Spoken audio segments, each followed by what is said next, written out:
ഇതാ വഴിയല്ലേ?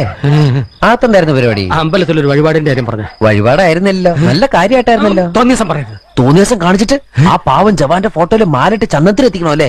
പുരുഷേട്ടനെങ്ങാനും അറിഞ്ഞാ പിള്ളച്ചന്റെ ഫോട്ടോയില് മാലിട്ട് ചന്ദനത്തിലെത്തിക്കേണ്ടി വരും. വീട്ടിൽ വെച്ച് ചതറിക്കും. നാട്ടുകാരെ വിളിച്ചു കൂട്ടിട്ട് മോൻ എന്ത് കിട്ടും? എനിക്കൊന്നും കിട്ടില്ല, പിള്ളേച്ചന് കിട്ടും. നല്ല അസല് പൊതുക്ക്, വലിയ നിലവിലുള്ള ആളല്ലേ, എല്ലാരും ഒന്ന് അറിയട്ടെ എന്ന്. നീ എന്റെ മാനം കളയരുത്. നിനക്ക് എന്ത് വേണേലും ഞാൻ തരാം. എന്ത് തരും? എന്ത് വേണം?